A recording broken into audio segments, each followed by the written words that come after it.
Hero வெளியே போறதுக்காக dress எல்லாம் பயங்கரமா போட்டு பார்த்துட்டு இருக்கான். எதுவுமே செட் ஆக மாட்டேங்குன்னு ஒரு ட்ரெஸ் எடுத்து போட்டு போயிட்டு வர ஐமின்னு கிளம்புறான். இங்க வந்து பார்த்தா நம்ம ஹீரோக்கு முன்னாடி டோமாரி வெயிட் பண்ணிட்டு இருக்கா. வா போலாம் அப்படின்னு சொல்லிட்டு டோமாரி கூட்டிட்டு போறா.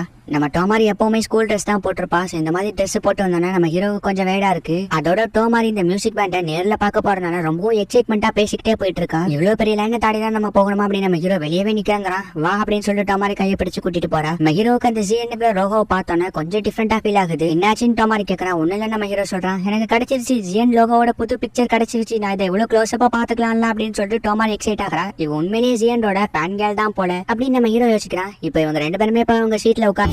நீங்க யாருமே எதிர்பார்க்காத மாதிரி உங்களுக்கு சூப்பர் சர்ப்ரைஸ் கொடுக்க போறேன். என்னன்னா என்னோட புது சாங் ட்ரிகரை நான் இந்த ஸ்டேஜ்ல இன்ட்ரோடியூஸ் பண்ணி வைக்கிறேன் அப்படின்னு சொல்லிட்டு சாலா இப்போ ஒரு புது பாட்டை பாடுறா. என்ன இந்த பாட்டு? இதை நான் இதுக்கு முன்னாடி ஆல்ரெடி கேட்டிருக்கேன் அப்படின்னு நம்ம ஹீரோ பயங்கரமா ஷாக் ஆகுறான். அந்த பாட்டு கேட்கும்போது அவனுக்கு ஏதோ டிஃப்ரெண்டா தோணுது. நம்ம ஹீரோ எந்திரிச்சு பயங்கரமா கத்துறான். அப்படியே கட் பண்ணா இப்ப நம்ம ஹீரோ அந்த ஜிஎன்ங்கிற பாட்டை கேட்டுட்டு இருக்கான். பக்கத்துல ஐஎம்இமே ஹலோங்கிற பாட்டை கேட்டுக்கிட்டு இருக்கா. அப்ப மைக்ல சாப்பிட வாங்கன்னு அனௌன்ஸ் பண்றாங்க. உடனே எல்லாரும் போறாங்க. ஆனா இவரு மட்டும் எங்கேயுமே போகாம இப்படியே உட்காந்து வேலை பார்த்துட்டு இருக்காரு அப்படின்னு நம்ம ஹீரோ யோசிச்சுட்டு, ஆமா எதுக்கு நீங்க இங்கேயே உட்காந்துருக்கீங்க, அட்லீஸ்ட் எங்கேயாச்சும் வெளியே போய் அங்கிருந்து சுத்தி பார்த்து வரலாமா அப்படின்னு நம்ம ஹீரோ கேட்கறான். அங்க எங்கன்னு சுத்தி டைம் வேஸ்ட் பண்றதுக்கு பதிலா இங்க உட்காந்து வேலை பாக்குறது எனக்கு ரொம்ப சந்தோஷமா இருக்கு அப்படின்னு அவர் சொல்றாரு. இப்ப நம்ம ஹீரோவும் ஐஎம்இமே லைன்ல வெயிட் பண்ணி சாப்பாடு வாங்கிட்டு இருக்காங்க. ஹேய் எனக்கு இன்னொரு பவர் கிடைச்சிருக்கு அப்படின்னு நம்ம ஹீரோ சொல்றான். என்ன அப்படின்னு ஐஎம்இ ஷாக் ஆயிட்டு கத்துறா. ஏய் கத்தாத அப்படின்னு நம்ம ஹீரோ வாய போத்துறான். சாப்பாடு வாங்கி இவங்க ரெண்டு பேரும் உட்காந்து சாப்பிட்டுட்டு இருக்காங்க. அப்போ கமகாமிங்கிற ஒருத்தன் அந்த இடத்துக்கு வரான். நம்ம ஹீரோ சீட்டுக்கு பின்னாடி இருக்க சீட்ல உட்காந்துட்டு நம்ம அடுத்ததா கண்டுபிடிக்க வேண்டியவன் டெலிபதி அப்படின்னு சொல்லிட்டு அவனும் ஒரு பவரை சொல்றான். என்ன அப்படின்னு நம்ம ஹீரோ கேட்கறான். அப்படியே உங்களுக்கு பக்கத்துல இருக்க ஒருத்தனை காட்டுறாங்க. கமகாமி நம்ம ஹீரோ கிட்ட யாருக்கும் தெரியாம ஒரு பேப்பரை கொடுக்குறான். இப்ப அப்படியே கட் பண்ணா இந்த சைடு ஒரு 3 பேரை காட்டுறாங்க. இவங்க 3 பேருமே ஃப்ரெண்ட்ஸா இருக்க மாதிரி தெரியுது. அதோட இவங்களும் அந்த டெலிபதி பவர் உள்ளவனை தான் தேடிட்டு இருக்காங்க. வெளியே இருக்க செக்யூரிட்டியும் அமைதியா சாப்பிடுங்க அப்படின்னு சொல்லிட்டு கத்துறாரு. இப்ப நம்ம ஹீரோ இருக்க இடத்துல செக்யூரிட்டி வந்துட்டு கமகாமி அங்க இருந்து போக சொல்றாங்க. நம்ம ஹீரோ கிட்ட வந்துட்டு உனக்கு ஏதாச்சும் நடந்துச்சா அப்படின்னு கேக்குறாங்க. நம்ம ஹீரோ ஒண்ணு இல்லன்னு சொன்னா அவங்களும் போயிடுறாங்க. சாப்பிட்டு முடிச்சதுக்கு அப்புறம் நம்ம ஹீரோவுக்கும் ஐமிக்கும் டெஸ்ட் பண்றாங்க. டெஸ்டிங்க முடிச்சிட்டு நம்ம ஹீரோவும் ஐமியும் போய்கிட்டு இருக்கும் போது ஐமியும் செக்யூரிட்டிஸ் எல்லாம் வந்து கூட்டிட்டு போறாங்க. அவகிட்ட எந்த பவரும் இல்ல, அவளை விட்டுருங்க அப்படின்னு நம்ம ஹீரோ கத்துறான். பார்த்தா பின்னாடி இருந்து ஒருத்தர் நம்ம ஹீரோக்கு ஷாக் ட்ரீட்மெண்ட் கொடுத்து மயங்க வச்சிடறாங்க. நம்ம ஹீரோ கண்ணு முடிச்சு பார்த்தா ஒரு ரூம்ல இருக்கான். அவனால இந்த ரூம்ல இருந்து வெளியவே போக முடியல. அதோட மைக்ல வேற டி பிளாக் ஃபுல்லா கொலாப்ஸ் ஆயிடுச்சு, யாரும் வெளியே போகாதீங்க, இருந்த இடத்துல ஜாக்கிரதையா இருங்க அப்படின்னு அனௌன்ஸ் பண்ணிக்கிட்டே இருக்காங்க. நம்ம ஹீரோக்கு என்ன பண்றதுன்னு தெரியாம அப்படியே உட்கார்ந்துட்டு இருக்கான். இப்ப நம்ம ஹீரோக்கு ஹெல்ப் பண்றதுக்காக அந்த பெரியவர் வந்திருக்காரு. டி பிளாக் ஃபுல்லா கொலாப்ஸ் ஆயிடுச்சு, அந்த இடம் ஃபுல்லா பயங்கரமா செதறி வெடிச்சிருச்சு.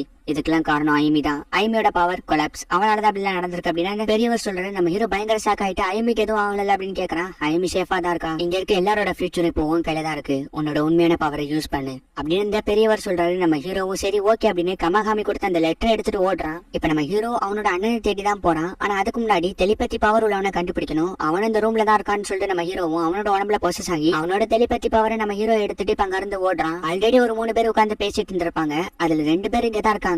அவங்க கிட்ட ஒரு செக்யூரிட்டிஸ் வந்து ரொம்ப பண்ணோன்னா அதுல இருக்க ஒரு பொண்ணு அந்த செக்யூரிட்டி அவளால பவரை யூஸ் பண்ணி மயங்க வைக்கிறா. அவ பவரை யூஸ் பண்ணா இப்ப அவளும் மயங்கி விழுந்துடுறா. இப்ப நம்ம ஹீரோ அவனோட டெலிபதி பவர் யூஸ் பண்ணி அவங்க அண்ணன் கூட பேசுறான். என்னோட கண்ணு கெட்டி போட்டுருக்கு, எனக்கு எதுவுமே தெரியல அப்படின்னு அவங்க அண்ணன் சொல்றாங்க. பட் ஆனா அந்த வைப்ரேஷனை வச்சு நம்ம ஹீரோவும் அந்த ரூம் எங்க இருக்குங்கிறத கண்டுபிடிச்சு போறான்.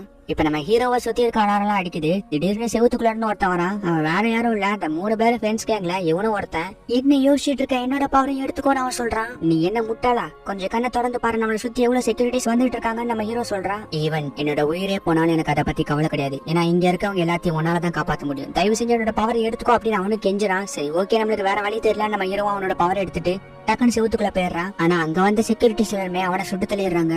என்னாலதான் நீ இறந்து போன அப்படின்னு நம்ம ஹீரோ ரொம்ப ஃபீல் பண்ணிட்டு, இல்ல இது ஃபீல் பண்றதுக்கு நேரம் இல்ல, நான் சீக்கிரமா எங்க அண்ணனை கண்டுபிடிச்சாகணும் அப்படின்னு நம்ம ஹீரோவும் ஒவ்வொரு செவுத்துல போந்து இப்ப எப்படியும் ஒரு வழியா அவங்க அண்ணனை கண்டுபிடிச்சு அவங்க அண்ணனோட கயிறை அவுத்து விட்டுறான்.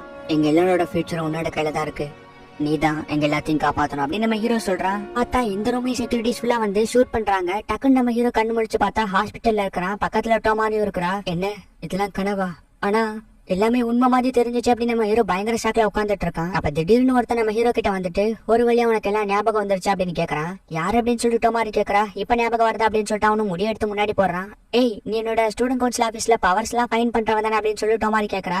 ஆமா அப்படின்னு அவனும் சொல்றான். ஒரு நிமிஷம், நீ கமகாமி தானே, என்னோட கனவுல நீனும் இருந்த அப்படின்னு நம்ம ஹீரோ ஷாக் ஆகுறான். ஆமா அப்படின்னு கமகாமி சொல்றான். என்ன ஆமாவா, என்னோட கனவுல வந்து உனக்கு எப்படி தெரியும், அதுவும் இல்லாம என்னோட கனவுல எனக்கு ஒரு அண்ணன் வேற இருந்தான், இன்னும் சொல்ல போனா ஐமி கூட என்னோட கனவுல இருந்தா, உயிரோட இருந்தா அப்படின்னு சொல்லி நம்ம ஹீரோ ரொம்ப ஷாக்ல பேசிட்டு இருக்கான். ஆமா, உண்மையிலேயே உனக்கு ஒரு அண்ணன் இருந்தான், அவனோட பேரு சொன்சுகே அப்படின்னு கமஹாமி சொல்றான். சொன்சுகேவா அப்படின்னு சொல்லிட்டு டோமாரி ஷாக் ஆகுறா. உனக்கு அப்படின்னா தெரியுமா அப்படின்னு நம்ம ஹீரோ கேட்கறான். ஆமா, நான் சயின்டிஸ்ட் கிட்ட இருந்து தப்பிச்சு வந்ததுக்கு அப்புறம் நான் ரொம்ப நம்பின ஒரு பர்சனை மீட் பண்ணேன்னு சொன்னோம்ல, அது சொன்சுகேதான் அப்படின்னு சொல்லிட்டு டோமாரி சொல்றா. இதெல்லாம் கேட்டோன்னே நம்ம ஹீரோ பயங்கர ஷாக்ல உட்காந்துட்டு இருக்கான்.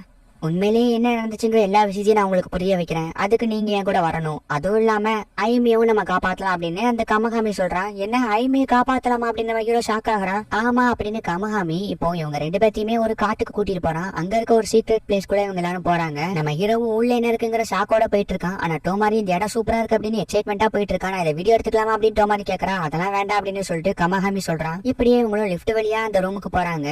ரொம்ப நாள் கழிச்சு நம்ம மீட் பண்றோம் போல. சரி, எப்படி இருக்கப்பா அப்படின்னு சொல்லிட்டு சொனசுகே கேக்குறான். அவனுக்கு எதுவுமே ஞாபகம் இல்ல, அவனோட மெமரிஸ் எல்லாம் எரேஸ்ட் ஆயிருக்கு அப்படின்னு சொல்லிட்டு கமஹாமி சொல்றான். என்ன எரேஸ்ட் ஆயிருக்கு அப்படின்னு டோமாரி ஷாக் ஆகுறா. ஹே டோமாரி, எப்படி இருக்க அப்படின்னு சொனசுகே கேக்குறான். அன்னைக்கு நீங்க ஹெல்ப் பண்ணனாலதான் நான் இன்னைக்கு நல்லா இருக்கேன் அப்படின்னு சொல்லிட்டு டோமாரி சொல்றா. என்ன எப்படி எதுவும் பேசாம உருன்னு நின்னுட்டே இருக்க போறியா? எவ்வளவு நாள் கழிச்சு உங்க அண்ணனை மீட் பண்ணிருக்க, அட்லீஸ்ட் வந்து ஹக்காச்சு பண்ணிக்கலாம்ல அப்படின்னு சொல்லிட்டு சொனசுகே சொல்றான். எனக்கு இங்க நடக்கிற எதுவுமே புரியல, நான் பயங்கரமா குழம்பு போயிருக்கேன் அப்படின்னு நம்ம ஹீரோ சொல்றான். புரியுது, உனக்கு எதுவுமே புரியல அப்படிதானே? சரி ஓகே, என்ன நடந்துச்சு நான் டீட்டெயிலா சொல்றேன் அப்படின்னு சொல்லிட்டு இப்போ சொனசுகே சொல்ல வரா. இந்த இடத்துல இந்த எபிசோட் முடியுது. இந்த